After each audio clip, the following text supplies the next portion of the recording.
Hello, everyone. Welcome to another 2023 FallDocs screening. My name is Armando Zamudio, and I am the Public Programs and Events Coordinator here at IDA. For our blind and low vision attendees, I'm going to describe myself. I am a light-skinned Mexican-American wearing a white t-shirt, a black jacket, glasses with messy hair, and sitting in front of a white wall. Thank you to our media sponsors, KCRW and Variety, for sponsoring our 2023 FallDocs. This evening, we'll have a conversation between IndieWire editor Marcus Jones, co-director Mikhail Thomas, co-director Zeb Newman, executive producers Melissa McCarthy, Ben Falcone, and film participant Timothy Sullivan, whose film Relighting Candles, the Tim Sullivan Story, premiered at Outfest 2023. To see more amazing films like this, please visit www.documentary.org/FallDocs. Now, before we get started, I would like to offer a brief land acknowledgement. We recognize the Gabrielino Tongva as the past, present, and future caretakers of the land, water, and the cultural resources in the unceded territory of Los Angeles.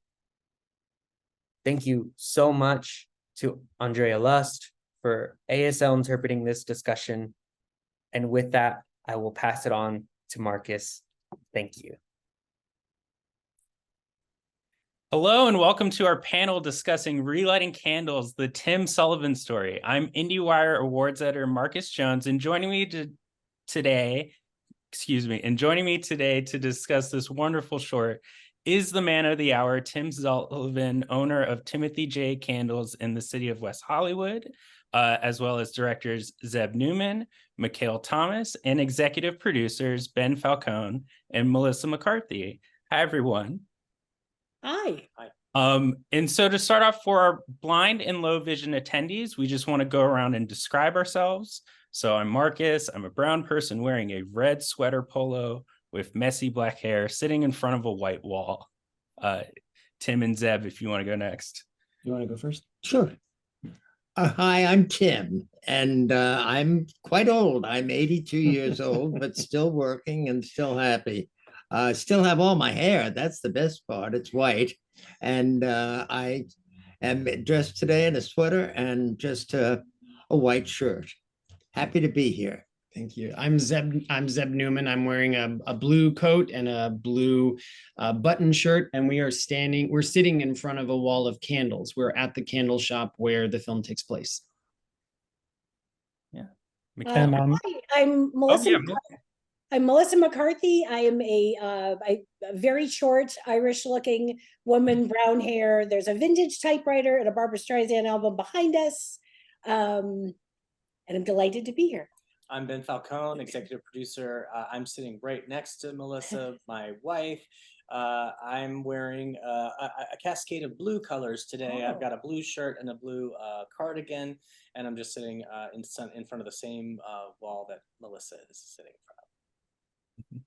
And I am Michael Thomas. I'm the co-director of Relighting Candles, and I have a white shirt on, a beard, hair with a little bit of gel in, and I'm sitting in a cozy Christmas cabin. Amazing, exciting. So of course I want to start off with Tim. For this film, like, how are you approached by Zeb and Michael, and why did you feel it was time to share your story? Well, actually, Zeb was the one to tell me to share my story.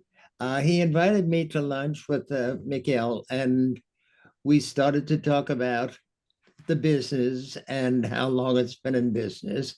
and the 24 years, and how it began very slowly in my kitchen at home because of someone who I was helping at the time who wanted to make candles for Christmas. And I said, if we don't make good candles, I won't make them.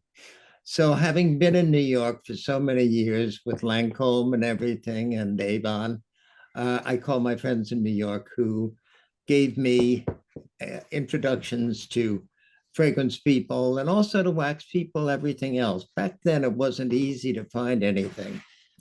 And I made my first candles.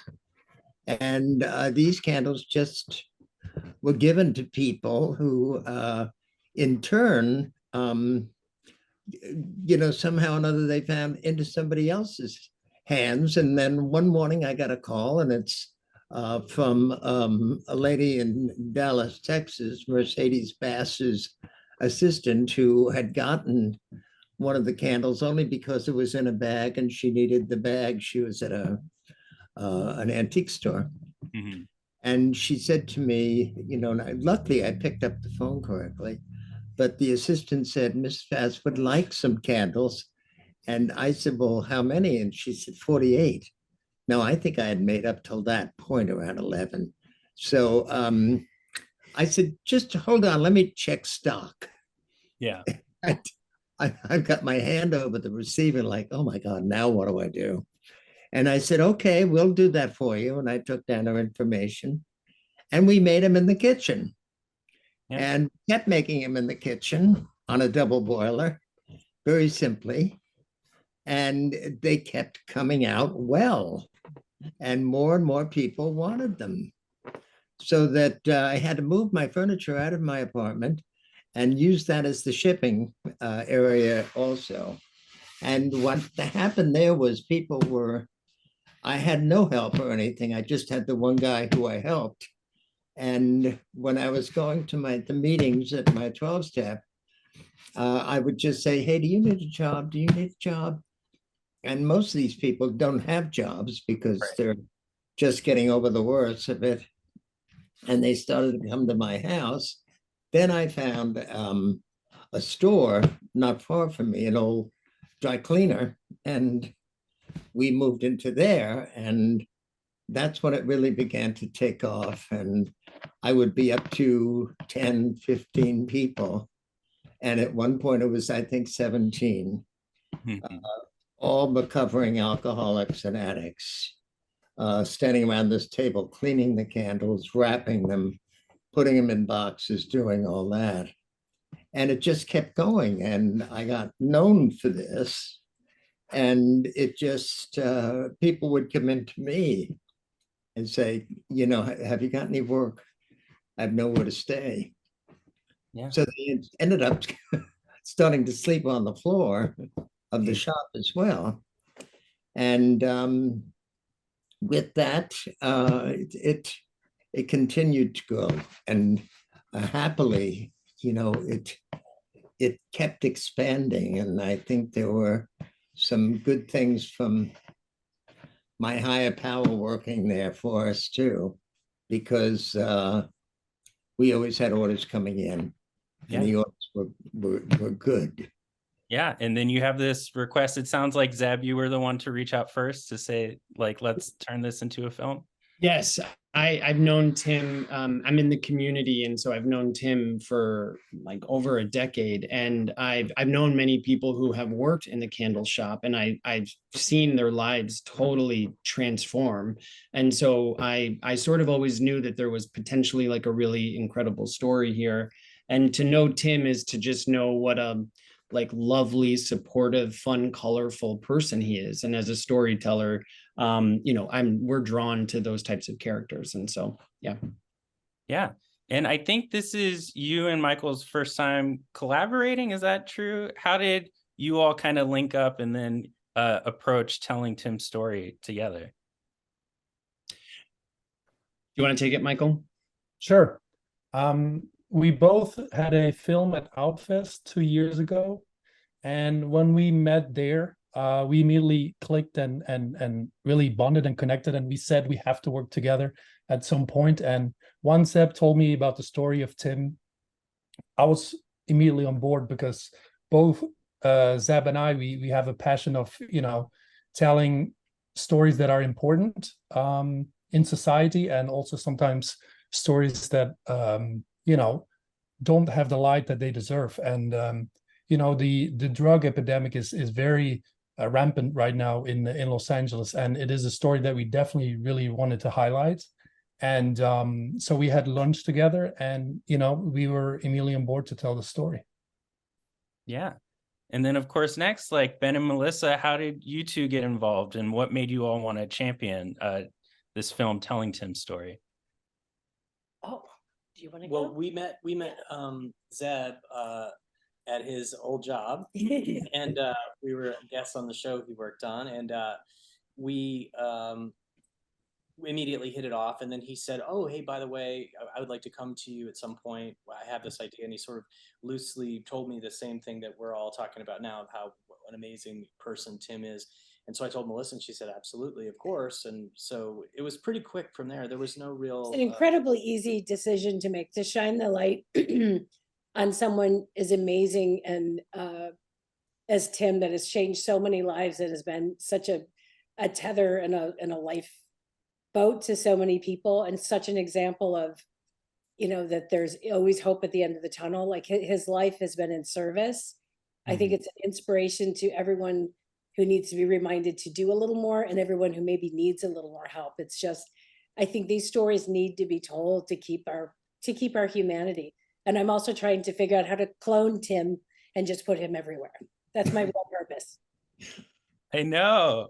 It's such an amazing story. And of course, we hear about you, Tim, but we also get to meet some of your workers in the film. And so for both Tim and Michael, and Zeb, I wanted to know kind of how you approached incorporating their stories, because they're also really vulnerable. Yeah, McKeel and I sort of, we when we were interviewing them, we sort of, split duties. And the main thing was to sort of impress upon them this like trust that we wanted to tell their story as like honestly and as openly as they were willing to share. And because of Tim, and because this happened in the shop, there was definitely a built-in trust there. And the workers, they're incredible. And Gannon, for instance, is still here working at the candle shop 2 years later. He's still sober. His whole life has transformed. And when it came to them opening up about the details of their struggles, they were incredibly forthcoming. And we felt very honored that they would share those details with us. McKeel, what am I missing? Yeah, it's not, we didn't really have a strategy of like, how are we going to be able to have them share these vulnerable stories? It's like Zeb said, once we enter that store, it's kind of like a safe haven. Everyone who walks in there trusts each other. And the fact that we had Tim's trust, they trusted us, and it was pretty incredible. We didn't really have to try any tactics or something to get them to share these stories. They were just very forthcoming. Yeah. And of course, Tim, you see them at work, but how was it to kind of hear from some of your workers how you've affected them? And I couldn't be happier, because these are wonderful people to begin with. And like myself, we all had our little disaster happen in our lives that had to be fixed one way or the other. And I started my journey alone. I didn't have any support groups or anything of that sort. And it just kept going and going and going. And I knew one thing that was happening here. Somebody was helping me. And I've always felt that, and really felt it strongly. And I even knew that I couldn't stay in New York any longer. The $1,000 suits, all that kind of stuff. I just got on a plane and came out here with 2 dogs, and this is how it all began. And it's a wonderful feeling to know that I finally achieved this kind of goal that I wanted to achieve. But not only me, but everyone, most people who came to work with us. And there was one day, do I have time to tell this story? Yeah, sure. One time when we had like 17 people around a table all working, and someone came in and said, could they work? And I don't know if they were totally sober yet, but we let them at the table as well. Yeah. And to watch this trust happen was so beautiful, that this guy who, showed up that day ended up telling his entire story to this whole group of people he'd never met before that afternoon and continued to come to work.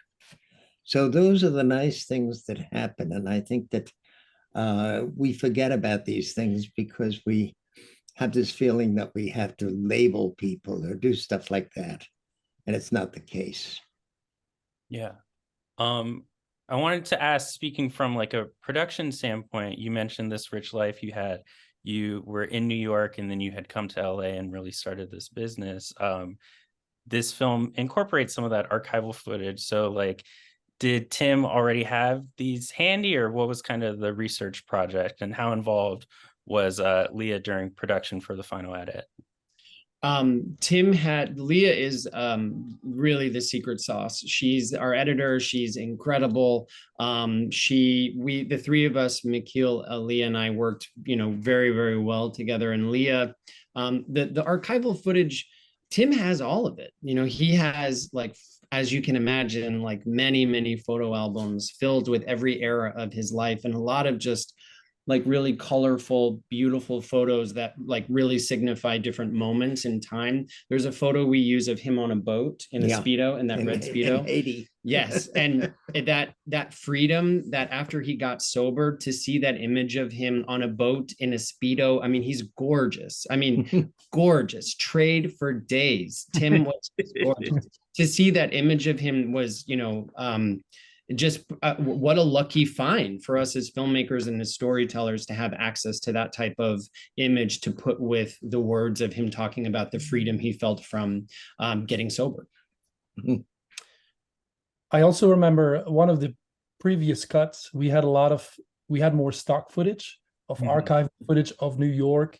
And we kind of came to the realization that we really wanted more of Tim. And I think that was also some of the feedback that we got from Ben and Melissa was, the more that we see from Tim, the better. And once we made those changes, it really, really worked. It was really, the more we saw Tim throughout his life and his life journey, that's what really, really worked. So, yeah. Yeah, I think you just hit it. But Ben and Melissa, I'd love to kind of know your role in the production process or post-production process on this, kind of background on the edits and the narrative that ended up in the final film. Sure. I mean, well, we would watch the what's nice sometimes is if you have a pair of friendly eyes who aren't in the middle of it, in the thick of it, as Leah, Michael, and Zeb certainly were. So like Melissa and I would just sort of watch it and kind of give an honest reaction of like, we feel like this part, what is this different than it was before? And what's amazing about editing is so many times you can change stuff and you will not miss it. And I think as you shape it and craft it, and as they were doing such a great job, we would just give honest feedback of, things like, hey, what could we see more of Tim or something like that. So we sort of, I would like to think that we sort of let the filmmakers run their race. They were doing a great job. So all we did was sort of try to support that. I think when you're already telling such a great story, and a story that's important for people to hear and inspiring, I think us watching it, all we could do is kind of be cheerleaders and honestly, we just wanted more of it. I mean, that's a pretty great space. That is not where we always are when we're producing films. And we really were just like, more, if you have more, because it's riveting, it's hopeful, it's like everything you want in a documentary. You want to feel moved and changed, and everything in between. And so they were already doing such a great job. We just kind of shook our pom-poms. Yeah. But yeah, this film is so enjoyable, and you get to hear both about a great small business, but also how much you're contributing to your community, Tim. But I think snaking back around, I guess I can start with Ben and Melissa again first. What do you hope audiences take away from watching this film? First, I hope they see that there is always a way through. And to ask for help is incredibly courageous, and to give help is a beautiful thing. And that there are people out there, no matter how crazy our world is, that are always there with a helping hand, and that you can form any community you want, and you will always, there's always support there, and it doesn't have to look or sound or be like anything that exists. You can build your own, and it doesn't make it any less strong or beautiful. Yeah. And Ben, anything? Well, I mean, I'm just gonna say that with respect to doing this one. That's a great. No, completely fair. Zeb and Michael, I can go to you guys first. I just want people to sort of echo what Melissa said. I think that the power of a second chance, I think that that is something that, especially right now, people need to just be reminded that humanizing someone's, struggle or their desire to make a change and offer some type of support can be such a game changer, and it can be something super simple. And so just, hope and the power of a second chance is, something that I hope audiences walk away from and sort of think about how they can do that in their own life, Yeah. Mikhail, any? Yeah, I think, homelessness and addiction are two very big problems at the moment. And a lot of people have a lot of opinions about it, but not a lot of solutions. And I think we can all take a page from Tim's book, how he started himself just helping person by person. And I think if, we can all look at him, just us as people, but also politicians, I think, people at every level can learn from Tim. And I think that's the power of this documentary and of Tim's story. Yeah. And I think we're also grateful to Tim for you sharing your experience and your story in this film. But of course, I just wanted to check if you had a final word on what you hope audience take away from this film and kind of your journey. Just a final word is the fact that perhaps they'll be more amenable to situations that they now look at disdainfully, and know that people can change. And that's the most important thing, I think. And, this week has been so horrible with everything that's going on again. And somehow or another, we have to maintain our love for our fellow people rather than disdain. It's not worth it. It's just not worth it. And, if somebody has a job, maybe they'll think twice about who they can hire and who they can't hire. So those are the things that I hope come from this. And it's just more acceptance. And acceptance is the answer in this case. If we can just keep it going, it will be so much better in this world. And hoping for that. Thank you. Beautifully said.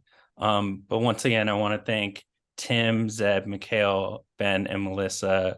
Please tell your friends about Relighting Candles, the Tim Sullivan story. And Thank you.